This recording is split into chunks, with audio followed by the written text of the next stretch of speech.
अस्सलाम वालेकुम। जी आज हम बात करेंगे एक और छोटी सी चीज़ पर जो कि यूएई में आने वाले लोगों के लिए मैं समझता हूँ बहुत ज़्यादा मालूमाती होगी। वो ये कि अगर एक आदमी या एक लेडी यूएई में आ रही है जॉब करने के लिए और वो ये सोच रहे हैं कि जी उनको जो भी सैलरी ऑफ़र की गई है उस सैलरी पर उनका यहाँ गुजारा होगा या नहीं होगा, यहाँ पे उनके कितने एक्सपेंस हो जाएंगे। मैं आपको ऑलरेडी अपनी एक वीडियो में बता चुका हूँ कि अगर आप यूएई आते हैं विज़िट वीज़े पर तो आपका कितना का ख़र्चा हो जाता है। अब वो ख़र्चे तो हम एक तरफ रख देते हैं क्योंकि अब आपकी समझने की हो गई है जॉब, या तो यहाँ विज़िट वीज़े पर आने के बाद आपकी जॉब हुई है या फिर आपको डायरेक्ट जॉब ऑफ़र हुई है और आप वहाँ से इधर आ रहे हैं। अब सैलरी रेंज कुछ भी हो सकती है, ठीक है। अब एक बैचलर है, बैचलर लाइफ कहलाती है ये कि जब आप अकेले आ रहे हैं, चाहे मेल हो चाहे फीमेल हो। मेल की जो यहाँ पर है बेड स्पेस वो ज़रा चीप है और फीमेल की थोड़ी महंगी है, क्योंकि मेल की बेड स्पेस का काम बहुत ज़्यादा की होता है यहाँ पर, ये वो इजीली अवेलेबल भी होती हैं, मिल भी जाती हैं। फीमेल का नहीं होता उतना, इसलिए फ़ीमेल की बेड स्पेस थोड़ी सी आपको महंगी मिलती है, 100-150 दिरहम ज़्यादा महंगी मिलती है। ले फ़र्ज़ करें दो चीज़ें मैं बताऊँगा आपको इसमें बिल्कुल ही। वो दो चीज़ें कैसे कि आपके खर्चे दो तरह से हो सकते हैं यहाँ पर, ज़्यादा भी और कम भी। फर्स्ट ऑफ ऑल मैं ज़रा उसकी बात कर लेता हूँ थोड़ी। आप एग्जेक्टिव किस्म की आपने रिहाइश रखी है और एग्जेक्टिव किस्म का आप खर्चा कर रहे हैं। वो क्यों कर रहे हैं? क्योंकि आपकी सैलरी अच्छी है, आपकी सैलरी बहुत अच्छी लगी है।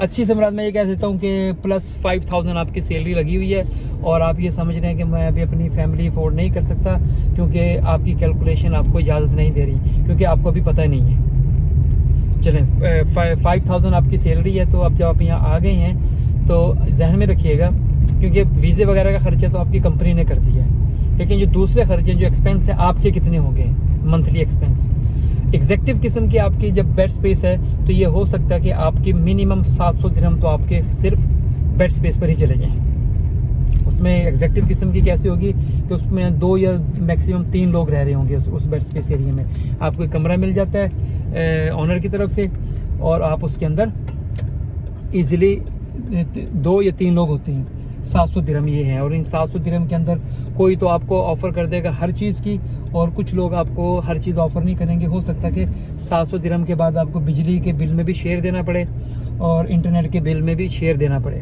ठीक है। ये 700 दिरहम एग्जेक्टिव है और ये बढ़ सकती है, कम नहीं होगी अगर आप एग्जेक्टिव क्लास में जाना चाहते हैं। अब ये 700 दिरहम मैंने बात की है आपसे शारजा के बिहाफ पर। अब अगर आप एग्जेक्टिव किस्म के अजमान में लेंगे वो भी तकरीबन इसके आसपास ही होगी, थोड़ी सी कम हो जाएगी, इससे ज़्यादा डिफ़िकल्ट है।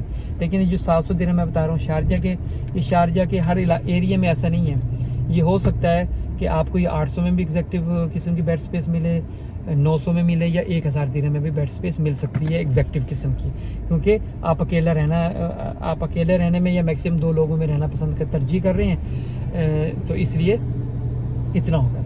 अब उसके बाद ये होता है कि जो एग्जेक्टिव किस्म के जो लोग होते हैं मोस्टली मैंने ये देखा है, अगर वो अपना खाना पकाते हैं थोड़ा सा अच्छे किस्म का बनाते हैं, मोस्टली चिकन और मटन वगैरह इस तरफ जाके रुझान रखते हैं और पकाते भी इतना जितनी उनको ज़रूरत होती है ताकि डेली का डेली पका लिया जाए, ठीक है। ये आपको पहली टर्म बता रहा हूँ, पहली तरह की किस्म के जो एग्जेक्टिव है और आपके +5000 सैलरी है।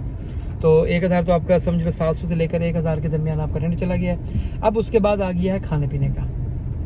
खाने पीने में मैंने बताया कि आपका क्योंकि खर्चा होगा थोड़ा सा ज़्यादा, वो थोड़ा ज़्यादा खर्चा अभी मैंने बता दिया क्यों, क्योंकि आपकी एक तो सैलरी पैकेज थोड़ा सही है, आपने रखा, आपने देख लिया कि 5000 है और प्लस है, और आप खुद भी चाहते हैं कि जी मैं पीछे से थोड़ा खाते पीते घर से हूँ और मैंने अपना खाना पीना भी सही रखना है, या आप पर्सनली अच्छा खाना पीने के आदी हैं, तो आप अकेले भी कर रहे हैं खर्चा तो बहुत कम होगा, तो 500 दिरहम आपका वो खर्चा होगा, खुद पका रहे हैं आप, ठीक है। या आप शेयरिंग में पका रहे हैं, वो जो दूसरा आदमी आपके साथ रहता है मिलकर, तो उसमें आपका मे बी कि 400 खर्चा हो जाए, क्योंकि शेयरिंग की वजह से थोड़ा सा खर्चा कम हो जाता है। और अगर आप ये नहीं करते, अगर आप सोचते हैं कि जी मैं हर रोज़ बाहर का खाना खा के गुजारा कर लूँगा, तो आपका उसके अंदर 800 से 900 खर्चा वो भी हो जाएगा।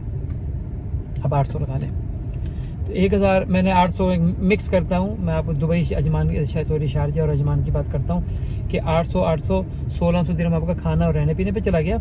और देयर इज़ पॉसिबिलिटी कि आपका बहुत कम हो तो 400 दिरहम आपका ट्रैवलिंग पर भी खर्चा हो जाए, 400 दिरहम। तो 400 दिरहम क्यों? क्योंकि हो सकता है कि आपकी जॉब है दुबई में आप रहते शारजा या जमान में हैं और वीकली आपको 5 डेज़ जाना है या मैक्सिमम 6 डेज़ जाना है आपको ऑफिस, तो आप हो सकता है कि आपको यहाँ से मुख्तलिफ वेज़ हैं।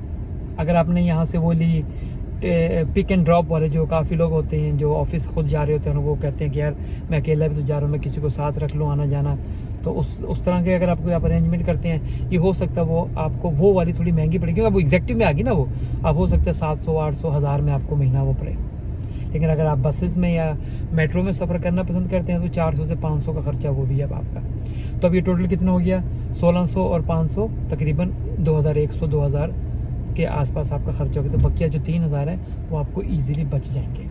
वो किसी भी कंट्री का ये खर्चा आपका नॉर्मल 2000 है जब आप एग्जेक्टिव किस्म की रिहायशियाँ रखते हैं। अब आते हैं नॉन एग्जेक्टिव किस्म की। नॉन एग्जेक्टिव में ये है कि जी आपकी सैलरी एग्जेक्टिव क्लास की नहीं है, आपकी सैलरी है 2000 से 2500, 3000 है और उसमें सारा खर्चा भी आपको खुद करना है। तो फिर उस सूरत में आप क्या करते हैं, आप नॉन एग्जेक्टिव किस्म के बेड स्पेस पर जाएंगे, जिसके अंदर एक ही कमरे में 10 से 12, 8 से 10 लोग रह रहे होंगे और आप भी उन्हीं के साथ रहेंगे, और आपका मंथली 250 से लेकर 300 आपका बेड स्पेस का गया।